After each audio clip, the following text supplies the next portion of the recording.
Chers amis de Catoglade, bon dimanche, deuxième dimanche du Carême.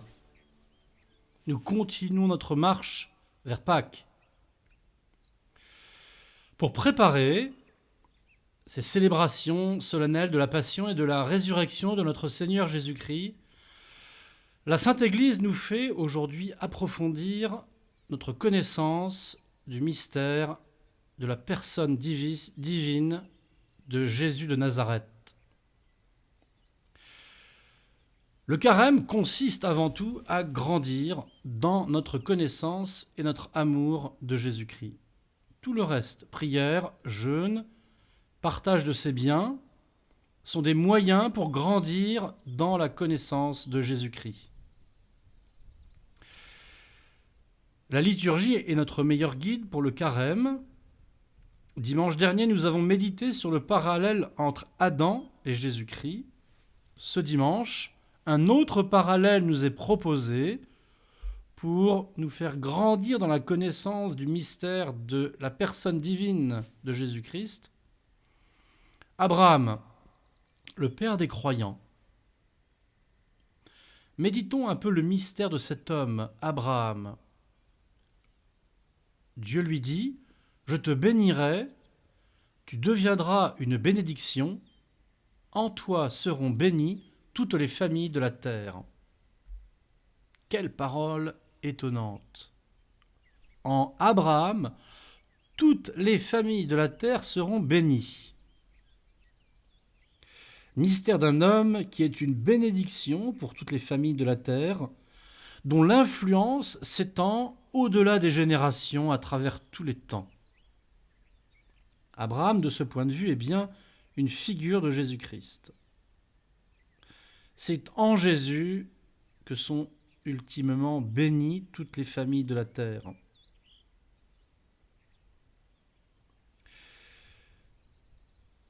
Arrêtons-nous à considérer cela, l'extraordinaire présence de cet homme, Jésus, à tous les temps, à tous les lieux. Qui est cet homme capable de rejoindre tout être humain? Quelle puissance est en lui capable d'intervenir dans chaque cœur pour le bénir?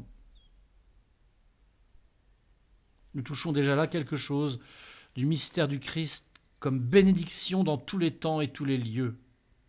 Le Christ, avant tous les siècles, avons-nous entendu en deuxième lecture, dans le texte de saint Paul. Dans la foi, pénétrons ce mystère divin de Jésus, cette union en sa personne de la divinité et de l'humanité. Mystère qui nous dépasse, mystère par excellence. Toute autre connaissance est peu de choses en comparaison de l'expérience de l'action de Jésus-Christ dans nos âmes.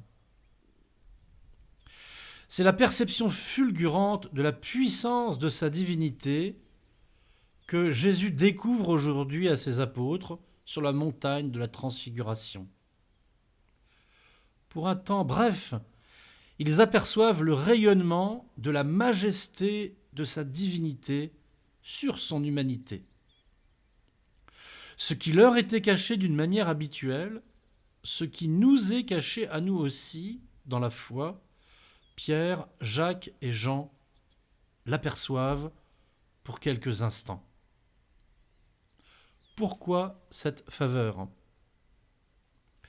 Jésus est à la veille de sa passion, de sa mort en croix, de la défiguration totale de la beauté de son humanité.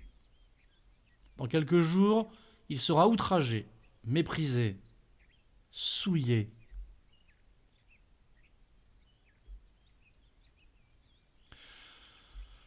Pourquoi en fait ces souffrances et cette mort, celle de Jésus de Nazareth, ont une signification plus grande que les autres ?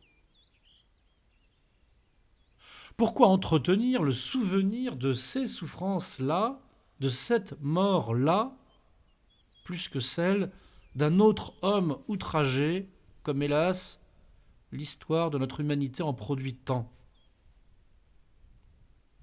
Eh bien précisément parce que le vrai sens de la passion de Jésus ne se comprend que dans la perception de son mystère divin.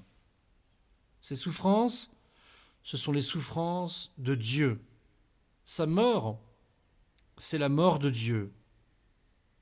Les événements de la vie de Jésus ont une signification telle parce qu'ils sont les événements du Verbe incarné. Pour pouvoir apprécier à sa juste mesure la passion du Christ comme l'événement central de toute l'histoire de l'humanité, comme l'événement central de notre vie, la seule voie, c'est d'entrer plus profondément dans la connaissance du mystère divin de Jésus.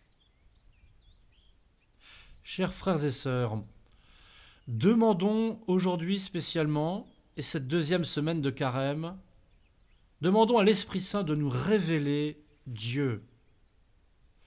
Que notre vie soit un appel constant, que notre prière soit une aspiration de tout notre être pour connaître le mystère de Dieu. Désirons communier profondément à la vie de Jésus, compatir à ses souffrances pour en comprendre le prix. Devant la révélation de la gloire de Jésus transfiguré, les apôtres entendent retentir la voix du Père.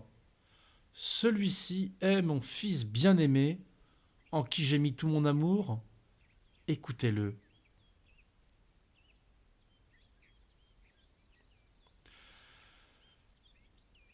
Connaître la portée des événements de la vie de Jésus-Christ, entrer dans le mystère de sa personne, c'est le fruit d'une révélation du Père. Ce qui nous ramène aux lectures du mercredi des cendres, où Jésus nous invitait, pour commencer tout le carême, à prier le Père dans le secret et d'agir sous son regard.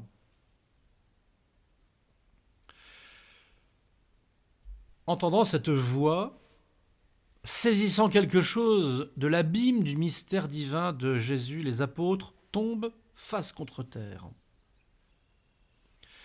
Il y a une attitude profonde de l'homme, en effet, en face du mystère de Dieu qui ne trompe pas, qui est le signe d'une âme touchée par Dieu, qui distingue le chrétien superficiel du disciple à qui le Père fait connaître son Fils.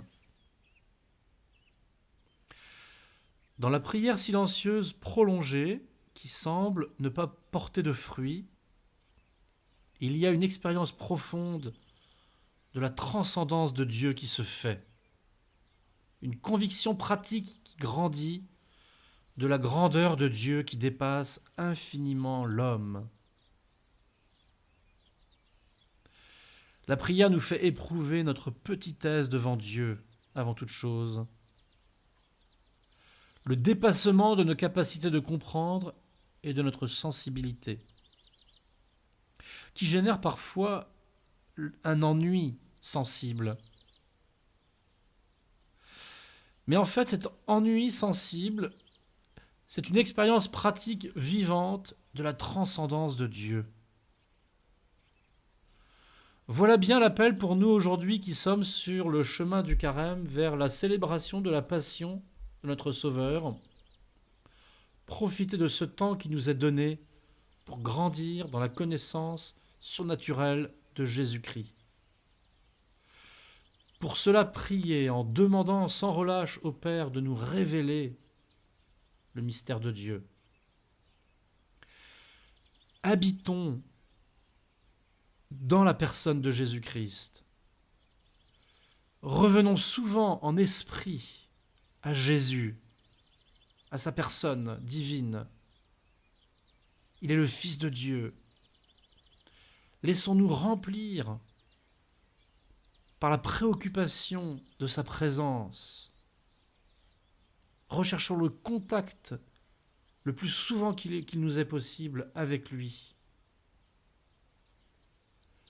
Laissons-nous imprégner par la pensée de Jésus-Christ, vrai Dieu et vrai homme, et nous communierons alors plus intensément aux événements de la Semaine Sainte, dans la mesure même où nous recherchons maintenant à entrer dans la nuée où le Père nous parle.